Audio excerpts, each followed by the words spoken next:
when you have a primary token pool, that is what kills the project.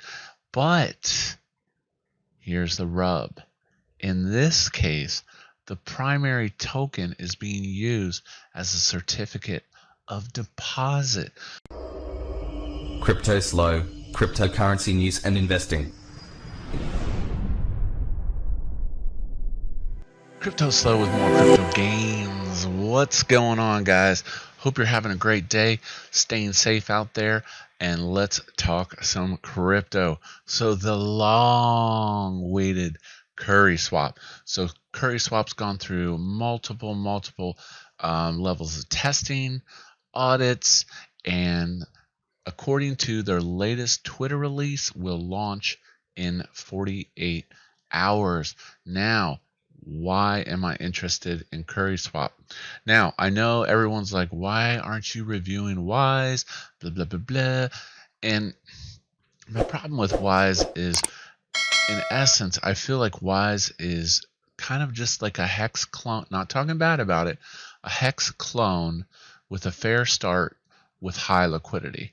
From a tokenomics standpoint, I just don't see as much of a differential of game theory, and that's really what matters. Is for these platforms, certificates of deposit, you have to change the game theory. Like with bankroll, the game theory that makes bankroll flow work is the fact that there's stockpile and stronghold, and there's an ecosystem that ties into the yield. Now, the primary problem with all of these types of projects is the fact that the yield farm, they farm the primary token, which in this case would be Curry, and then people just dump the token. So there's no incentive, there's no value to the primary token. So what makes CurrySwap so different, at least based on the tokenomics and what they're saying in the white paper, what the difference is they will start with a yield farm. Okay, this builds instant liquidity. That's kind of the goal of that. And then people mine Curry. Well, here's the rub. The certificate of deposit. Oh, wait. Let me back up a little bit. So one of the important factors is the difference is that CurrySwap ties in a traditional yield farm with a certificate of deposit plus NFT rewards. So I'm going to get more into that. So let's get back to the yield farm. So the yield farm starts a primary goal, create a lot of liquidity for the primary token and make it swap. As always, they'll have liquidity providers, and then the Curry goes to the people providing liquidity. They'll have all types of different pools. I did read that there will also be a Curry ETH pool, primary pool, which will allow you to yield at a higher rate. And typically, when you have a primary token pool, that is what kills the project. But here's the rub. In this case, the primary token is being used as a certificate of deposit. So in essence, this creates value for the primary token. So again, you do the yield farming, you get the token, the yield farming ends, and then it moves into the certificate of deposit. So then basically the certificate of deposit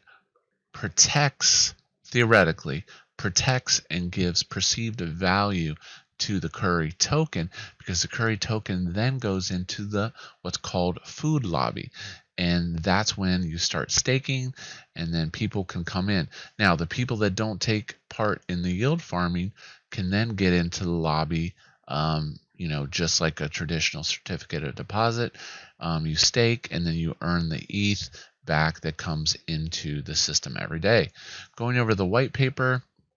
Oh, and then as a bonus, you start to earn these sweet NFTs too. Now, personally, I'm not in any NFT type platforms.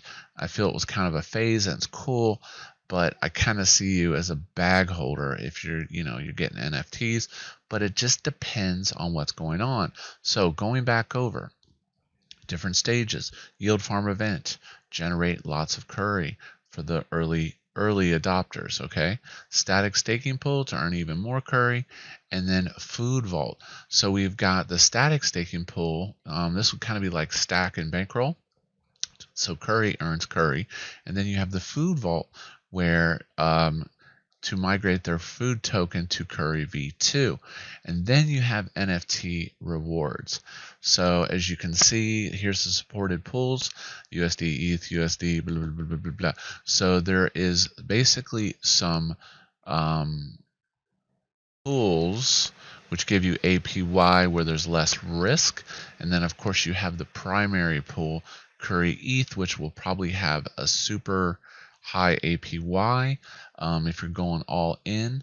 And now, if you don't want to be a staker in the yield farm, you would simply just enter the lobby into the food lobby.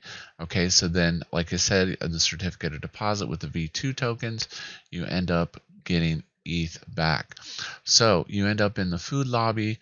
Each day, 85% of the auction's ETH goes to the stakers in the food ball. So NFT airdrop. Limited edition CurrySwap will be rewarded for users staking Curry tokens. These will be distributed via OpenSea. CurrySwap tokens for variety blah blah blah blah blah. Tokenomics. Curry V1 and V2. V1 is used for yield farming, where users should seek to accumulate as many as they possibly can. Once the yield farm finishes, Curry V1 encourage to migrate their curry to V2. So in essence, you are swapping your V1 for V2, and then you earn ETH. They basically have the CurrySwap yield farm, block reward 300, blah, blah, blah. Block distributes, liquidity provider multiplier. So furthermore, not all liquidity pools are equal. As always, these are tokens, block reward, da da da da.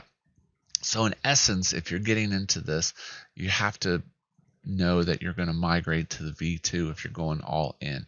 So here is the time, block rewards. This is very, very well thought out in my opinion, and it has taken quite a long time for this to evolve. And it looks like I think it was 85% of the ETH in the food vault goes back to the people in the vault. And let's see, what else do we have? Anything? Inflation, 12%. Okay, initial supply, governance. Governance model, roadmap, NFT. Mid-October, campaign launch NFT. December, launch of food auction lobby. Subject to auditing. Default false. Da, da, da, da. All right. So this is absolutely amazing.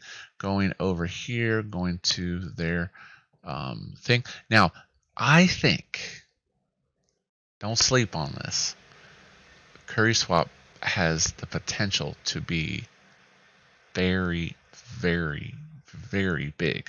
I know a lot of people busted their nut on, Wise token, getting in those auction lobbies. So it'll be interesting. I think this gives you a competitive advantage too, because so many people went hard on Wise that they may not have any as much ETH left liquid to get into the thing. Now it looks like there is a countdown. Let's see. All right, actually the CurrySwap chat room is live now, which is dope because before it was just the announcement room. So this is going to be interesting. So, thoughts on what the token's going to launch at? Who knows? But one thing's for sure, the game theory here is hodling your curry so that you can get into the food vault and earn ETH. So if you stake in the yield farms, it will give you a competitive advantage for being an early adopter to get higher rewards in in the food vault. So definitely going to be interesting. Not financial advice. I am going to go into this because I like the game theory. I like what they've put.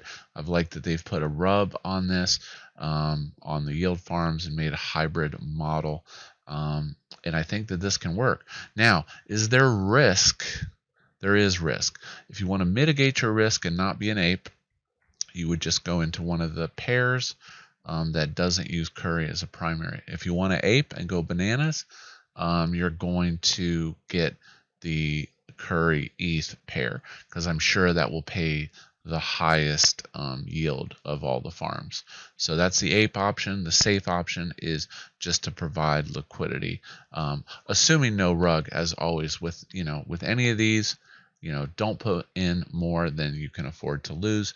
There's always hacks with DeFi and this and that, and as always, be cautious when you go into these things, and please take the time to investigate CurrySwap if you think it's for you. So, hope you liked today's video. Like, subscribe. As always, this is Cryptoslo. If you're not talking gains, then we're not talking.